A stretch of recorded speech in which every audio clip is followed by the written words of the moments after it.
What is the most important thing for new players to master? You're reading on Wikipedia to have a strong economy and spam units to overwhelm the opponent with quantity rather than skill.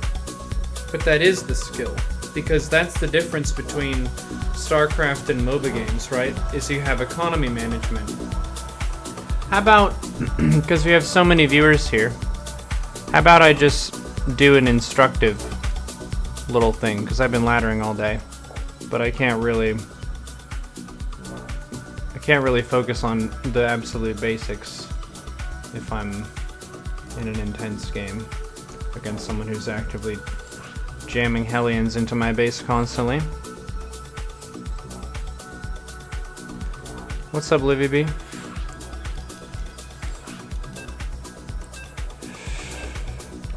You love instructive. Okay, we're gonna do instructive.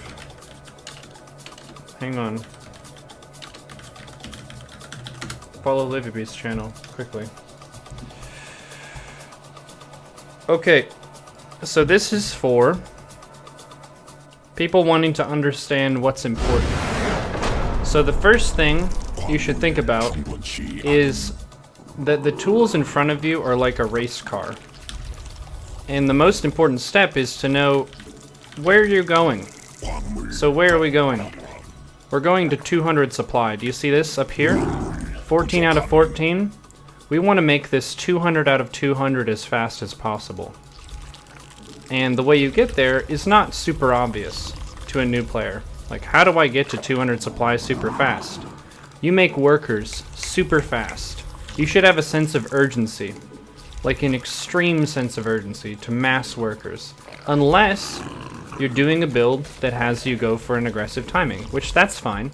But that, I think, is kind of missing the point of what constitutes macro. So macro is the main aspect. That's like your... Actually, if we can use the car analogy a little bit, macro is like your gas pedal, and micro is like the clutch. Or tech is like the clutch. But basically, you want to be slamming the gas pedal as hard as you can. Pedal to the metal. You're just making drones, drones, drones. Did you notice that I just built an extractor and a spawning pool and a base when I have 16 out of 16? This is a sacred number. This right here. This number. It's super important. People think that oh yeah, if I have 13 out of 14 or 15 out of 16, that's still maybe a passing grade, right? No. If you hold a base, that's a valuable asset. And it's an asset that's gaining value over time. The longer this base is actively harvesting resources, look at these drones. Every little trip is $5 in your bank account. $5 for every drone. So you want to protect them. You want to protect them like you're a business owner. This is my business, and I have one store right now. But I have another store that's being built, and once this store is up, I want to increase the production. So the queen, those are like the managers of each base. You want to have one manager per base. And then when this spawning pool is done, this is my first tech piece, you might as well make a few fighting units. Save some bouncers for your awesome techno dance club. Because you don't want like drunk people making a mess and spilling beer on the other patrons. That's just bad for your business. So the opponent is like the bad patrons that you want to keep out. You say, nope, you're too drunk, go lay on a couch or something. So we've got our managers. Manager 1, her job is to stay at this first store. Manager 2 stays at the second store. They have clear jobs and their jobs do not change. If you have more minerals, you could make another manager. And as Zerg, a queen can inject bases, which boosts their production. You see these 3 eggs on the hatchery? These 3 eggs are gonna become these larvae whenever this gray timer finishes. Watch them. So you see the larva just bounced off. So this manager is going to continue to boost the production here. And StarCraft is a bit like music in the sense that there are some predictable rhythms that are totally based on you. So this inject cycle of the queen hitting the hatchery and boosting the production is about once every 30 seconds. This queen's job is to spread creep. So she has a clear job. And her job shouldn't get mixed with the other queen's jobs. Notice I'm just making workers. I have these bouncers here. These 6 bouncers are defending me against reapers, or there's an adept, or the opponent has zerglings. We have our forward scouts. These overlords are going to let us know what's going on, and I'm just holding down the drone button. I'm really just massing as many workers as I can. Most times people get into the game, and there's a lot of stuff that's unknown in StarCraft. You don't know what the opponent is doing because of the fog of war. So you could send one happy buddy to just run ahead and find out what's going on.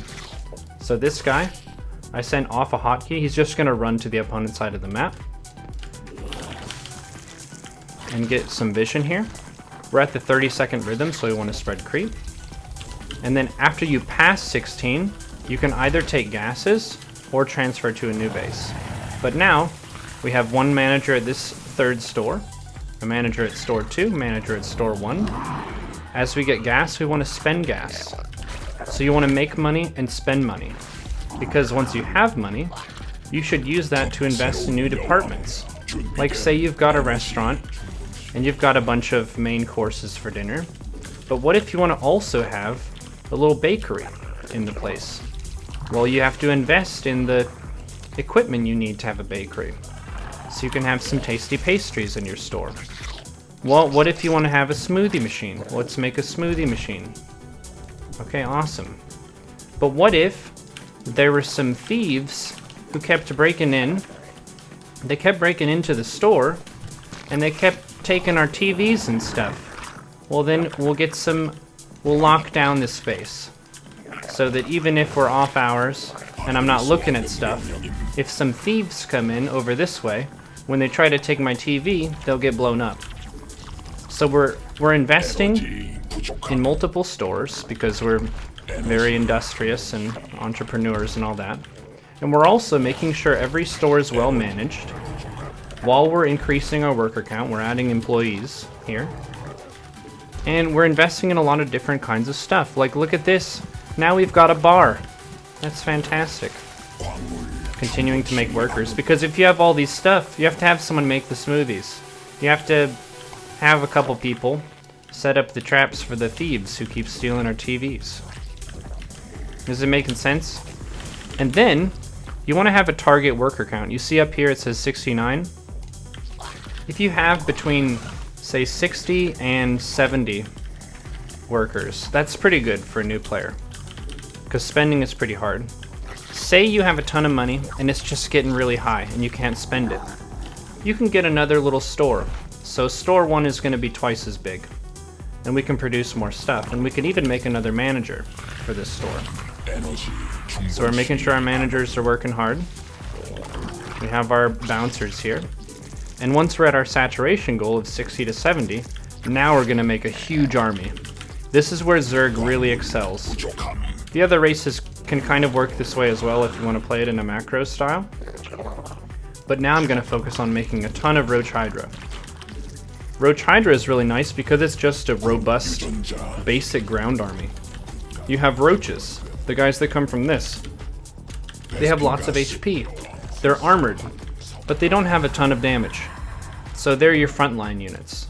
These units, which are the Hydras, these are your backline ones, they're your DPS.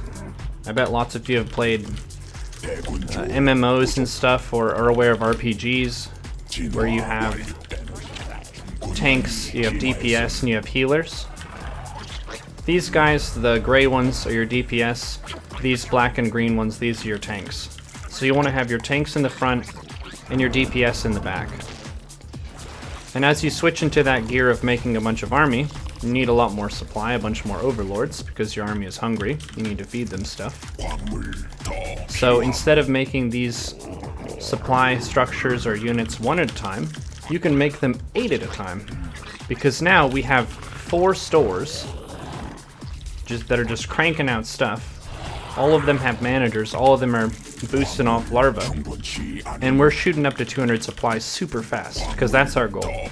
That's our destination with this race car of building a store that's defending its TVs from thieves. Which sounds like a pretty convoluted set of analogies at this point, but we're going with it.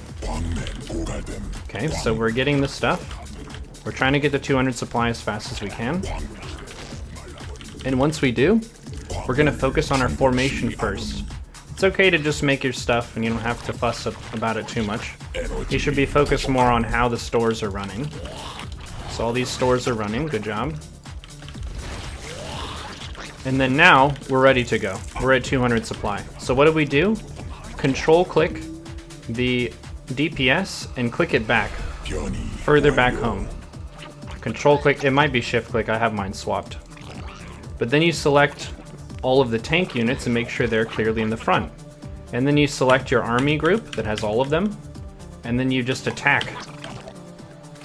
And then what happens is naturally, the tanks connect with the enemy first, and then the DPS fill in behind.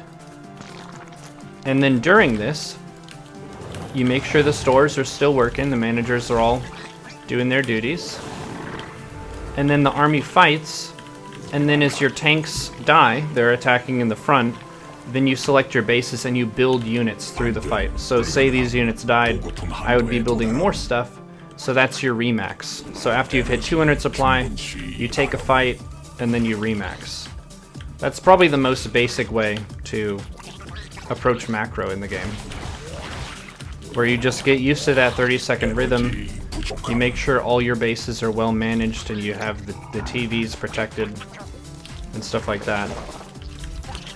And then you have a good formation of your army, because if you have a good formation, you don't have to do all that fancy pants like you see pro players doing super fast, like splits this and this and this.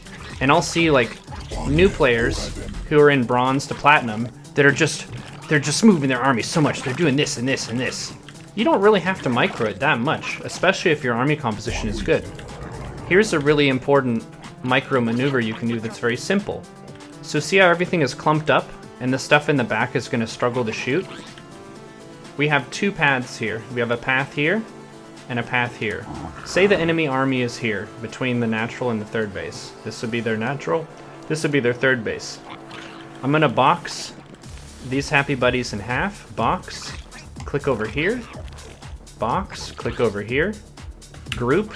Attack here. So then it naturally converges and you get a wider arc for your engagements. I call it the Moses, like the waves of the Red Sea that crash upon the enemy army. So that's something you can just practice in an empty game, where you're not being stressed out by someone who's just attacking you brutally really fast. So you've got a good formation, DPS in the back, tanks in the front, okay. Box it in half, you go this way, you go that way, attack down. Beautiful. I don't have to micro now because I've sorted everything out. Everyone is well organized. The ranks and files are established like Sun Tzu said, and then you can attack move. You don't need to do all the fancy pants like super fast. Oh, look at Byun doing the... You don't have to do that. That's not going to move you from bronze to diamond. It's getting 200 supply.